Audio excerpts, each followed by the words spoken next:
Nabuhay, kamusta kayo? Welcome to another video. So in this video we're going to be doing a bit of an experiment, trying out some new substrates and soil mixes. Going to be using Haworthia for this, as it's my Haworthia mix that I'm currently using that I want to amend a little. If this all goes well, I'll try out some different mixes with cacti in the spring and summer when I come to potting up some of my seedlings I'm growing. So first up I've got some coco coir. This is the stuff you simply add water to hydrate it. It's natural fibre extracted from the outer husk of coconuts. I'm going to try this as a replacement for the John Innes compost I've been using. There's just no consistency in the quality of that stuff anymore. I keep finding bits of shredded plastic and glass in it, and even pests as well. I opened up a bag of that recently and a load of fungus gnats come flying out, so that's not good.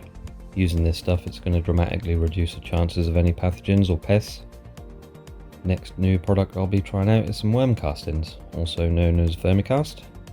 Worm castings are an organic form of fertiliser produced from earthworms. Dave from Succulent Success uses worm castings, and after seeing his video on this I decided to get a bag of it and give it a go. Never used this stuff before, so it'll be a bit of trial and error using it. I just know you don't need to use much of it, a little bit goes a long way. Next component is my favourite to use, pumice, which is a type of volcanic rock. Great for drainage and promotes good root growth.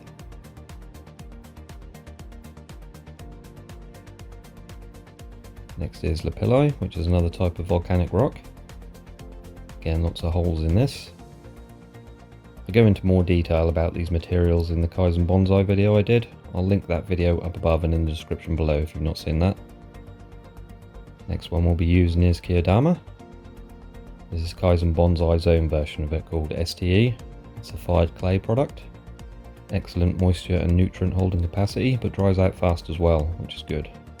This is hopefully going to be my horticultural grit replacement, as it's much lighter and just has better properties. I'm finding using the horticultural grit is making my Haworthia mix just a bit too heavy for my liking. And finally some akadama. I won't be using this as an added component to any mixes. One plant we'll put straight into pure akadama with a bit of osmocot and see how that does. Akadama is a naturally occurring granular clay-like mineral, very popular with bonsai and Haworthia growers. So like I said, we'll be using Haworthia for these mixes. Not sure on the species, never been able to ID these ones. These were offsets that came off a plant I nearly lost last summer because of high temperatures. And they've been rooting in this akadama for about 3 months I think. So first thing we're going to do is hydrate some of this coco coir. This turns out to be a nightmare to cut, so I'll spare you from having to watch me cut through this stuff. Don't need much of it because a little bit goes a long way as well. We don't have many pots to fill. So finally managed to cut some off. This still turns out to be too much, but that's fine. I'm going to use lukewarm water to hydrate it. You can see it absorbing the water and fluffing up. We'll just keep adding water until it's nicely hydrated.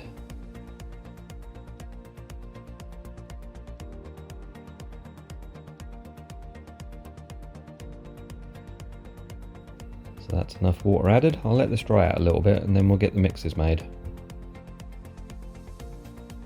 So I'll be using these 6cm plastic pots for our plants, and what I've done is labelled each pot with what materials will be in them, so we don't forget what's in each pot.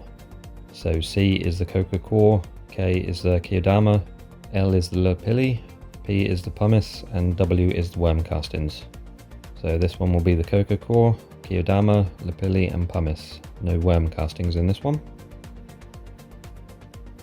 This one will have Kiodama, lapilli, pumice and worm castings. No coco coir in this one. And then this one, the pure akadama with some osmocot.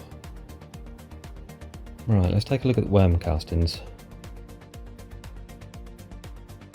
You can see it's very soil-like, packed with nutrients. Again, like I said earlier, a little bit of this goes a long way. So in the pots that have this in, I'll just use a teaspoonful. Could still be too much or not enough, but we'll see. Won't know until we try.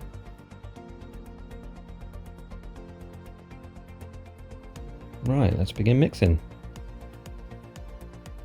First pot, as you saw, will contain everything. Tablespoonful of each. Should be enough to fill each pot.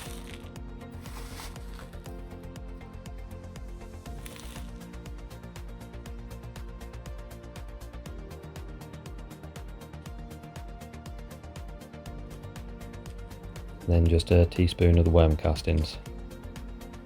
And give that a good mix until everything is evenly distributed.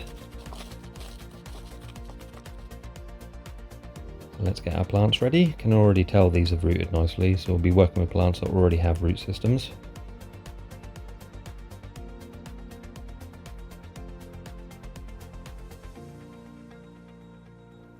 And that's an amazing root system on this one. That's incredible.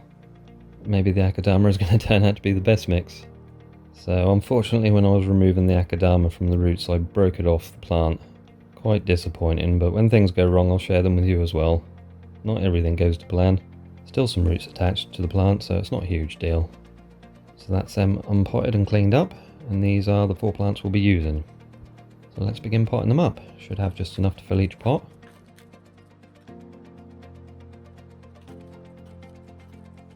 That's the first one done with all of the components added. Next one we're leaving out the worm castings.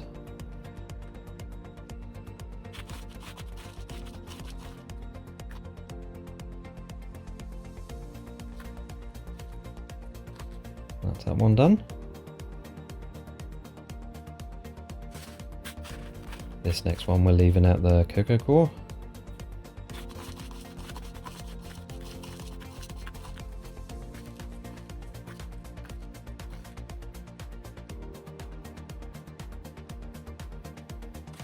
And then lastly is the pure Akadama with the Osmocot.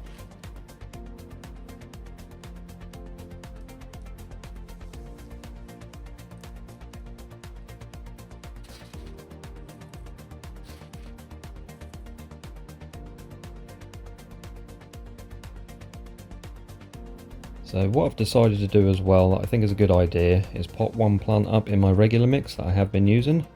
Again, 4 equal parts containing the loam soil, horticultural grit, lava rock and pumice. So we'll see how it does compare to the others. I'll add some osmocite to this one as well, as that's what I usually do with this mix. And there we are. So that's all 5 potted up. I'll leave them about a week just to give the roots time to adjust, and then we'll give them their first watering. So it's been a week now and we'll give them their first watering. So when I water my plants, I always water until it starts coming out the drainage holes, and rainwater is always best to use. I'll keep these in the same area my other Haworthia are, where they receive bright indirect light. So we'll come back to these plants and see how they're getting on in say about 6 months time, or if anything dramatically changes within that time we'll come back to them sooner and do a little update on them. So yeah, I hope you enjoyed this little experiment video. I think it's always good to try out some new things and not be afraid of experimenting with your plants. You won't know until you try. So yeah, I'll give an update on these later in the year. I'll probably post monthly picture updates on them on my Instagram page as well.